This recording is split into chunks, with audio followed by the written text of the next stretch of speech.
Good morning. स्वागत है आप सभी का। कैसे हैं आप सभी? उम्मीद करता हूं आप सभी बढ़िया स्वस्थ होंगे, मस्त होंगे। तो जैसा कि आप सभी जानते हैं कि ये क्लास करंट अफेयर के लिए है और इसमें पूरे एक साल के करंट अफेयर का रिवीजन मैं आपका एमसीक्यू के माध्यम से करा रहा हूं, जो आपकी यूपी पीसीएस और आरओ की परीक्षा के लिए बहुत महत्वपूर्ण है, क्योंकि मैं इनको बहुत डिटेल्ड में आपको एक्सप्लेनेशन करता हूं आपके सामने, जिससे कहीं से भी किसी भी एंगल से सवाल बना के आपके सामने रखा जाए और आप उसको सॉल्व कर सकें। तो अब और साथ में मेरा टारगेट क्या है कि अभी एग्जाम तक जितने भी क्वेश्चन करवा पाएंगे वो एक ही पीडीएफ में आपको विद एक्सप्लेनेशन 4-5 दिन पहले प्रोवाइड करवा देंगे, जिससे आप बहुत अच्छे से उसको रिवीजन कर सकें एग्जाम से पहले। तो आइए आगे बढ़ते हैं हम लोग और देखते हैं आज की क्लास का पहला सवाल।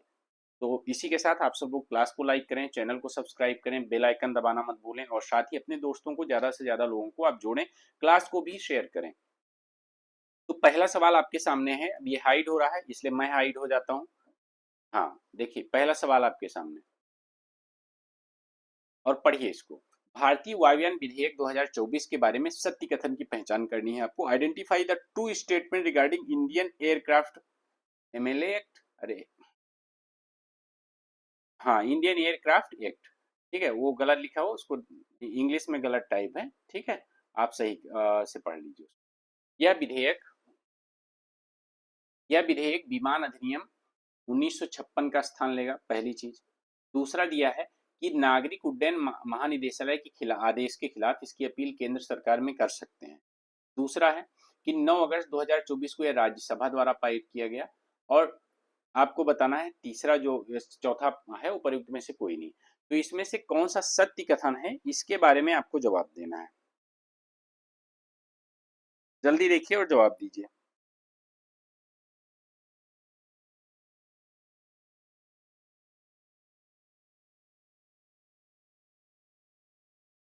देखिए पहला सवाल पे हम लोग आते हैं। देखो, यह विधेयक विमान अधिनियम, तो विमान अधिनियम हमारा 1956 में नहीं आया था। ये विमान अधिनियम हमारा आया था 1934 में, 1934 में। तो पहला हो जाता है आपका गलत। और दूसरा ये देखिए, ध्यान देना, ये 9 अगस्त 2024 को इसको राज्यसभा से नहीं बल्कि लोकसभा से पारित किया गया। इसमें एक प्रावधान किया गया है कि नागरिक उड्डयन महानिदेशालय है, चाहे वो नागरिक उड्डयन महानिदेशालय की बात हो और चाहे नागरिक उड्डयन सुरक्षा ब्यूरो की बात हो। ठीक है, जिसको हम जो है बेसिकली सिक्योरिटी स्टैंडर्ड की बात करेंगे। तो नागरिक उड्डयन सुरक्षा ब्यूरो हो और चाहे जो है नागरिक उड्डयन महानिदेशालय हो, इसके खिलाफ अगर कोई आदेश है तो इसके आदेश के खिलाफ अगर आप संतुष्ट नहीं है, कोई संतुष्ट नहीं है, तो केंद्र सरकार में आप अपील कर सकेगा। तो ये एक प्रावधान इसमें किया गया है। तो ये इसका सही जवाब है। बाकी इसमें ये भी गलत है, ये भी गलत है। तो इसको आप ए मान लीजिए, इसको बी मान लीजिए, इसको सी मान लीजिए और इसको डी मान लीजिए। तो इसमें बी इसका सही जवाब है। ठीक है, बाकी सभी गलत है। ये बताइए, निम्नलिखित कथनों पर विचार कीजिए। राष्ट्रपति द्रौपदी मुर्मू 2 अगस्त 2024 को तिमोर लेस्ते की यात्रा पे गए थे। कमेंट में आप लोग बताइए कि तिमोर लेस्ते की राजधानी क्या है। कैपिटल ऑफ तिमोर लेस्ते आप कमेंट में बताना है। देखते हैं कौन बताता है। यह भारत की किसी राष्ट्राध्यक्ष की तिमोर लेस्ते की पहली यात्रा थी। अब इसके बारे में जवाब दीजिए, फटाफट जवाब दीजिए।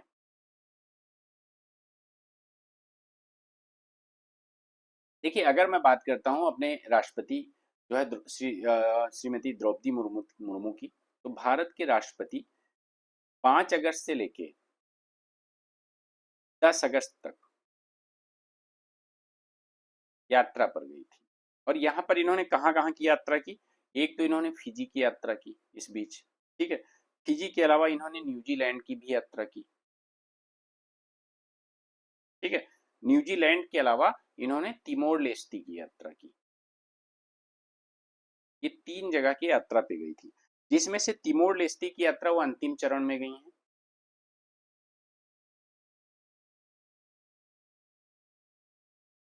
10 अगस्त को। मैं एक बार पेन की कलर चेंज कर लेता हूँ, जिससे आपको कोई दिक्कत ना हो, आसानी से आप जो है समझ सकें। ब्लैक कर लेता हूँ। ठीक है, अब देखो तिमोर लेस्टी की जो मैंने आपसे राजधानी पूछा है, राजधानी तिमोर लेस्टी की क्या है? नई दिल्ली में समझना, इसकी राजधानी है दिल्ली। ठीक है, दिल्ली, दिल्ली इसकी कैपिटल है। अब जब ये तिमोर लेस्ते की यात्रा पर गई तो एक चीज आपको ध्यान रखने वाली है कि वहां पर इनका स्वागत किया गया राष्ट्रपति और प्रधानमंत्री। वहां के प्रधानमंत्री जनाना गुस्माओ हैं और राष्ट्रपति जोश रामोस खोरता। अब देखो, उन्होंने भारतीय समुदाय जो वहां रहता है, भारतीय समुदाय से राष्ट्रपति ने मुलाकात की, उनसे बात भी की, और इनको यहाँ पर सर्वोच्च नागरिक सम्मान दिया गया। तिमोर लेस्ते का सर्वोच्च नागरिक सम्मान है, जिसके बारे में the grand collar of the order of Timor Leste. ध्यान रखिएगा, पूछ लिया जाए कहाँ का है या कौन सा सम्मान दिया गया था। The grand collar of the order of the Timor Leste. ठीक है, तो इसको ध्यान रखिएगा, ये इनको सम्मानित किया गया, सर्वोच्च सम्मान है ये यहाँ का, हाईएस्ट सिविलियन अवार्ड, सर्वोच्च नागरिक सम्मान। और एक चीज और आपको बता दें कि पहली जो है ये राष्ट्रपति थी भारत की जो तिमोर लेस्टे की यात्रा पर गई हैं। तो इसमें दिए गए दोनों कथन अपने हिसाब से सही हैं, सी इसका सही जवाब। निम्नलिखित कथनों पर विचार कीजिए। प्रधानमंत्री, वियतनाम के प्रधानमंत्री की बात की जा रही है। वियतनाम की कैपिटल क्या है, कमेंट में बताइए आप लोग। वियतनाम के प्रधानमंत्री जुलाई अगस्त की यात्रा में भारत की यात्रा पर आए, राजकीय यात्रा पर आए। जुलाई अगस्त में आए थे, नहीं आए थे, आप बताओ भाई। भारत व वियतनाम के मध्य अब राजनयिक संबंधों की शुरुआत हुई। ठीक, आपको इसमें से बताना है कि कौन सा कथन सही है, जल्दी जल्दी बताइए। एक तो सबसे पहले अगर मैं वियतनाम के प्रधानमंत्री की बात करता हूं तो इनका नाम बड़ा थोड़ा सा अजीब है।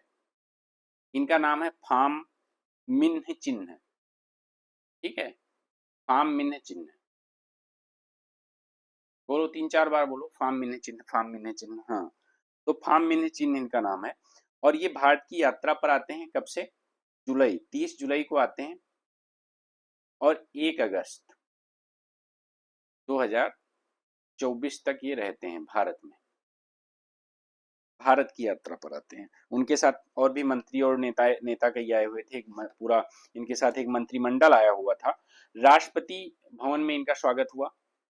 ठीक है, और इसके बाद में ये राजघाट भी जाते हैं, और राजघाट पे जाते हैं महात्मा गांधी जी को श्रद्धांजलि भी ये अर्पित करते हैं। द्रौपदी मुर्मू जी से, राष्ट्रपति द्रौपदी मुर्मू जी से मुलाकात करते हैं। उपराष्ट्रपति जगदीप धनखड़ से भी इनकी मुलाकात होती है।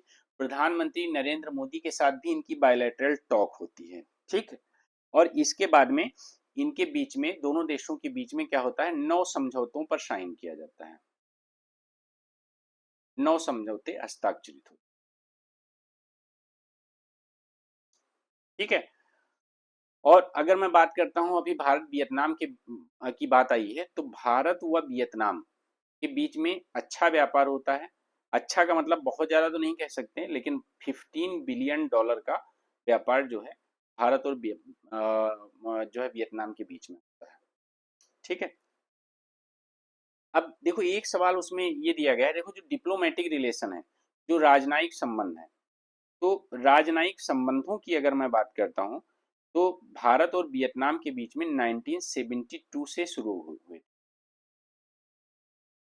तो इसमें देखो ये सेंटेंस दिया है कि वियतनाम के प्रधानमंत्री फाम मिन्ह चिन्ह ये जुलाई अगस्त में भारत की यात्रा पर आए, एकदम सही है। 30 जुलाई से लेके 1 अगस्त तक, एकदम सही है। भारत और वियतनाम के बीच राजनीतिक संबंधों की शुरुआत नहीं हुई, बल्कि 1972 में ही शुरुआत हो गई थी। तो इस वजह से इसका केवल एक सही होगा। ये बताइए, डिजिटल शक्ति केंद्र के बारे में आपको सत्य कथन की पहचान करनी है। बताइए भाई, डिजिटल शक्ति केंद्र क्या है, इसके बारे में आप क्या जानते हैं। यह cyber fees foundation, cyber fees नहीं है, ठीक है, ये साइबर पीस है, साइबर पीस। हमारी टाइपिस्ट भी कुछ भी लिख देती है, साइबर पीस फाउंडेशन के द्वारा शुरू किया गया है। राष्ट्रीय महिला आयोग की अध्यक्ष रेखा वर्मा ने इसका उद्घाटन किया। आपको बताना है इसमें से कौन सा कथन सत्य है, जल्दी से जल्दी इसका जवाब दीजिए। देखो इसकी जो शुरुआत की गई है वो राष्ट्रीय महिला आयोग की तरफ से ही की गई है, और राष्ट्रीय महिला आयोग की जो अध्यक्ष हैं वो रेखा वर्मा है। तो ऑब्वियस सी बात है, इन्होंने ही उसका उद्घाटन किया। और लेकिन राष्ट्रीय महिला आयोग ने इसकी शुरुआत साइबर पीस फाउंडेशन के साथ सहयोग करके शुरू की। ठीक है, तो ये बिल्कुल सही बात है, दोनों कथन अपने अपने जगह पे सही हैं। और इन्होंने कब किया है इसके बारे में मैं आपको बता दे रहा हूँ। ये 5 अगस्त 2024 को 5 अगस्त 2024 को इसका उद्घाटन हुआ। कहाँ पे? नई दिल्ली में। कहाँ? नई दिल्ली। डिजिटल शक्ति केंद्र का उद्घाटन हुआ।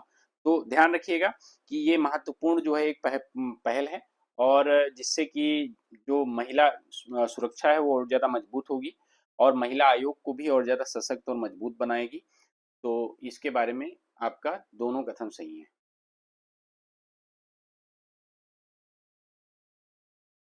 हाल ही में टाटा की सेमीकंडक्टर इकाई कहाँ पे शुरू की गई?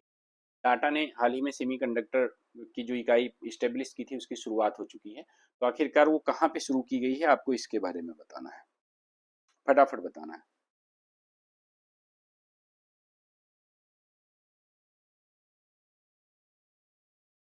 आपको एक चीज बता दे रहे हैं, देखिए इस इकाई पर अगर मैं बात करता हूँ तो सेमीकंडक्टर इकाई पर 27,000 करोड़, 27,000 करोड़ का निवेश किया।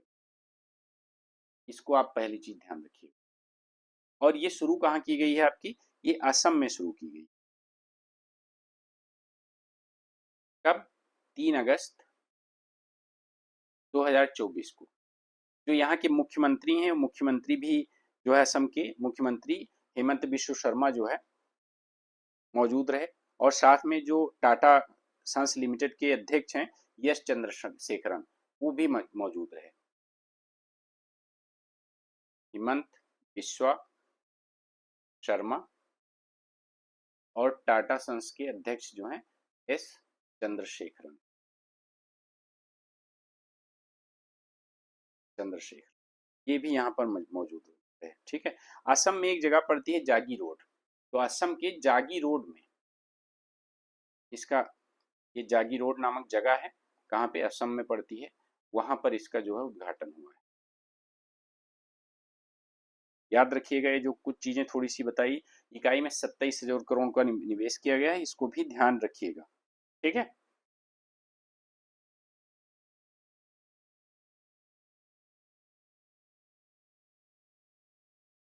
इसका जवाब दीजिए। निम्नलिखित कथनों पर विचार कीजिए। संतोष कुमार गंगवार को झारखंड का नया उपराज्यपाल नियुक्त किया गया है। संतोष कुमार गंगवार के बारे में मैंने पहले भी पढ़ाया है। इनके बारे में अगर कुछ आप जानते हैं कि ये कहाँ से सांसद थे तो ये भी बता सकते हैं, और इससे पहले किसी समिति के अध्यक्ष थे लोकसभा में, तो उस समिति का नाम भी आप बता सकते हैं अगर आपको याद है। आप बताइए फटाफट। संतोष कुमार गंगवार को झारखंड का राज्यपाल नियुक्त किया गया है। 2023-24 के लिए लोकसभा में सार्वजनिक उपक्रम समिति के अध्यक्ष भी थे ये। आपको बताना है इसमें से कौन सा कथन सही है। देखो, सबसे पहले अगर मैं बात करता हूं संतोष कुमार गंगवार को, तो संतोष कुमार गंगवार ये बरेली से जो है सांसद, और इनको बरेली का विकास पुरुष भी माना जाता है। संतोष कुमार गंगवार, सांसद बरेली, उत्तर प्रदेश। अगर मैं बात करता हूं 2023-24 में, तो ये क्या थे? ये लोकसभा में सार्वजनिक उपक्रम जो समिति है उसके अध्यक्ष थे।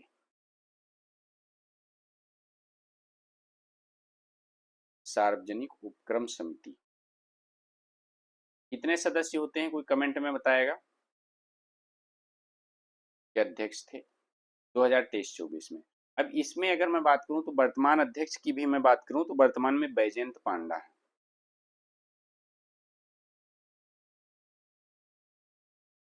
बैजयंत पांडा इसके अध्यक्ष हैं, इसके सार्वजनिक उपक्रम समिति। ये मैंने आपको पहली चीज इसके बारे में बताया। ये बीजेपी के सांसद हैं संतोष कुमार गंगवार। ठीक है।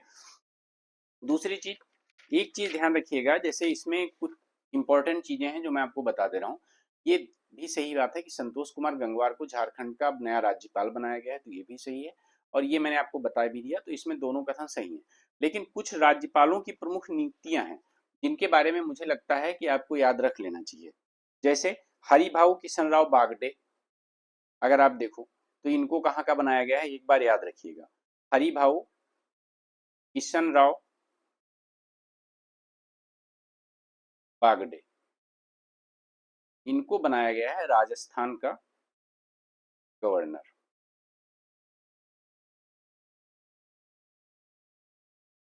ठीक है। दूसरा अगर मैं आपको बताऊं, जिष्णुदेव शर्मा, कुछ ये प्रमुख नियुक्तियां हैं जो आपसे पूछ ली जाएं तो आप कम से कम बता सको। इसी के साथ कमेंट में जवाब दीजिए, उत्तर प्रदेश का राज्यपाल कौन है।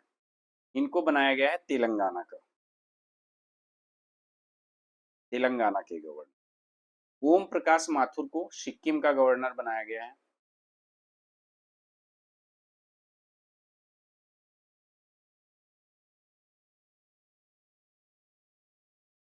ठीक है, अभी हाल ही की कुछ नियुक्तियां हैं तो उनको याद रख लेना चाहिए। संतोष कुमार गंगवार को मैंने बता ही दिया, झारखंड का बनाया गया है। ठीक है। और साथ में सीपी राधाकृष्णन को महाराष्ट्र का बनाया गया है।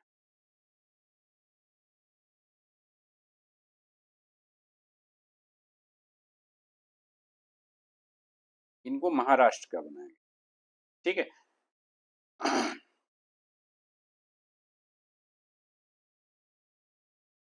आइए, सौश्रुतम 2024 के बारे में निम्न में से कौन सा कथन सत्य है, इसके बारे में आप बताइए।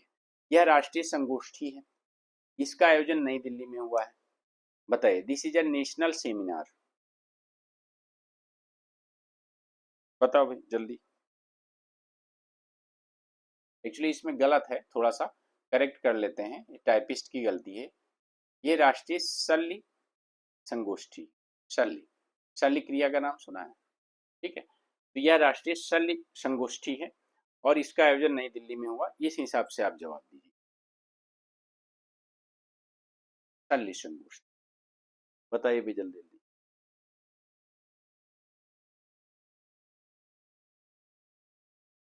शल्य क्रिया यानी जैसे समझ लीजिए आप ऑपरेशन क्रिया, जैसे डॉक्टर्स लोग ऑपरेशन करते हैं, इस टाइप से। बताइए। सौश्रुतम 2024, आपने सुश्रुत का नाम लिखा सुना है, सुश्रुत संहिता के बारे में सुना है। सुश्रुत को एक महान चिकित्सक थे, ठीक है, उनकी जयंती मनाई जाती है 15 जुलाई को। 15 जुलाई को सुश्रुत जयंती होती है।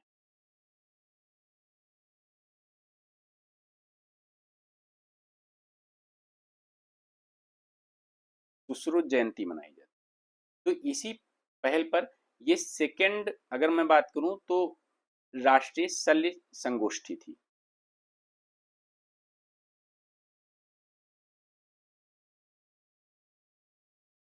ठीक है। इसका जो आयोजन किया गया है वो 13 से 15 जुलाई 2024 किया गया है। 13 से 15 जुलाई 2024 को इसका आयोजन किया गया है, अखिल भारतीय आयुर्विज्ञान संस्थान नई दिल्ली में। कहां पर? अखिल भारतीय आयुर्विज्ञान संस्थान।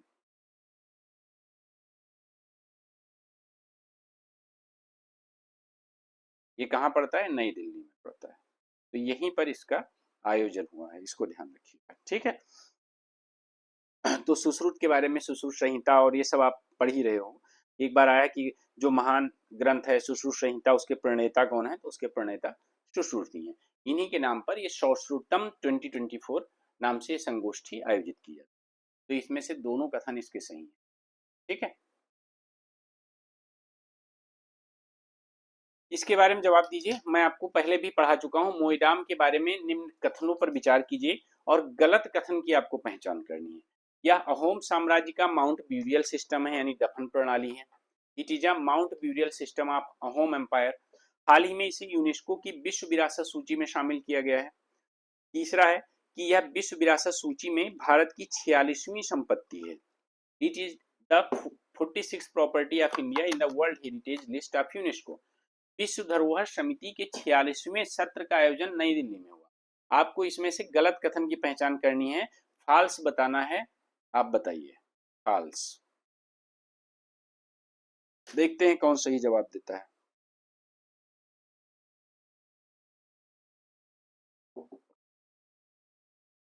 फटाफट बताइए फटाफट।